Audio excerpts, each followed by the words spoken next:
ఈరోజు నేను బాస్మతి రైస్తో దమ్ బిర్యానీ చేస్తున్నానండి. దాని ఇంగ్రీడియంట్స్ అన్నీ చూపిస్తున్నాను చూడండి.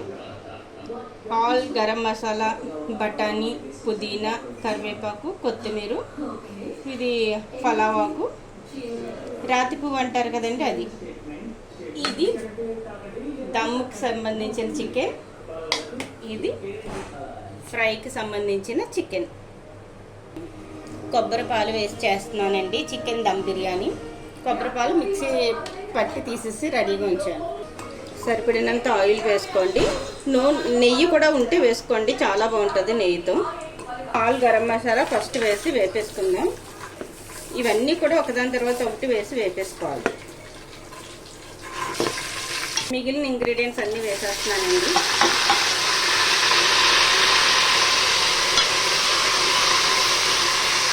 నేను కేజీ రైస్ చేస్తున్నానండి. ఒక 2 స్పూన్స్ వేసుకుంటే బాగుంటుంది. మరీ ఎక్కువ మసాలాలు వేసుకున్నా అంత టేస్టీగా ఉండదండి. కారానికి సరిపడినట్టుగా వేసుకుంటే సరిపోద్ది. కొంచెం జీడిపప్పు అండి, ఎంత ఉంటే అంత వేసుకోవచ్చు. నేను ఫ్రైడ్ జీడిపప్పు వేసాను. ఇప్పుడు దమ్కి చికెన్ వేసేద్దాం. వీటితో పాటు చికెన్ కూడా దాంతోపాటు వేయాలి. కాస్త ఉప్పు కారం పెట్టి పక్కన పెట్టానండి, అంతే, ఇంకేం చేయలేదు దానికి. ఒక పెద్ద పీస్ కూడా విడిగా వేస్తున్నానండి. కొంచెం గరం మసాలా అండి, ఇది ఇంట్లో చేసుకున్నది, కొంచెం వేస్తే సరిపోద్ది. దాంతోపాటు కొంచెం కారం వేద్దాం. మనం సరిపడినంత పచ్చిమిర్చి కారం వేయలేదు. ఇది ఎందుకంటే కొబ్బరి పాలు కదా, కాస్త తీయదనం వస్తుంది, అందుకని కొంచెం కారం పడుతుంది. ఇప్పుడు మనం నానబెట్టుకున్న బియ్యం వేసేసి బియ్యాన్ని కూడా 1 నిమిషం వేపుకోవాలండి. మరీ ఎక్కువ తిప్పేయక్కర్లేదు. మనం బియ్యం వేసిన వెంటనే ఒక్కసారి ఈ ఆయిల్లో వేపుకుంటే టేస్ట్ బాగుంటుందండి. కానీ మరీ ఎక్కువ కలిపేయకూడదు, ఎందుకంటే రైస్ విరిగిపోతాయి బియ్యం.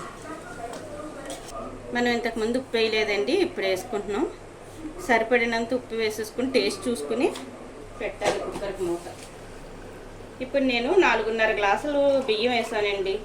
దీనికి 4కి కొబ్బరి పాలు మనం ఎన్ని ఉంటే అన్ని వేసుకోవచ్చు. ఇది ఇంతే వేయాలని ఏం లేదు. 1 2 3 మిగిలినవి నేను వాటర్ వేస్తాను.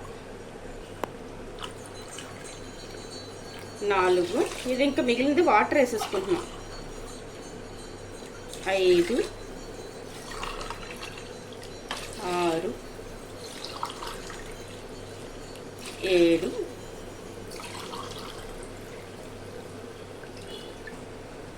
4.5 బియ్యం అని చెప్పాను కదండి, 9 వెయ్యాలి అసలు. కానీ ఒక అర గ్లాస్ తగ్గించేసి వేస్తున్నాను. ఎందుకంటే ఇవి బాస్మతి రైస్ నానబెట్టేసాను కదా నేను, నానడం వల్ల అంత వెయ్యక్కర్లేదు, తగ్గించవచ్చు, పర్లేదు, కరెక్ట్గా అవుతుంది అన్నమాట. ఓకే అండి. ఇప్పుడు కాస్త నాకు ఉప్పు తక్కువ అనిపించి ఇంకొంచెం వేసాను. కరెక్ట్గా ఈ టైంలోనే మనం అన్నీ చెక్ చేసేసుకోవాలండి. కుక్కర్కి పెడుతున్నాం కనుక నేను ఇది కుక్కర్ పెట్టేస్తున్నానండి. 1 విజిల్ వస్తే సరిపోద్ది, మనకి చికెన్ దమ్ బిర్యానీ రెడీ అయిపోద్ది. హాయ్ అండి, నేను ఫ్రైడ్ ఆనియన్స్ వేయడం మర్చిపోయాను. ఫస్ట్ ఇప్పుడు సగం వేస్తాను, అంతా అయిపోయిన తర్వాత ఆఫ్ వేసుకుంటాం.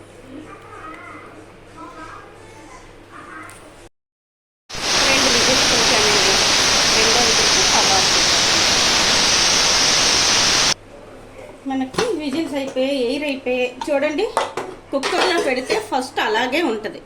ఏంటి ఇలా ఉంది, వాటర్ ఉండిపోయిందా అనుకోకండి. కలుపుకుంటే కింద పొడి పొడిగా వచ్చేస్తుంది రైస్.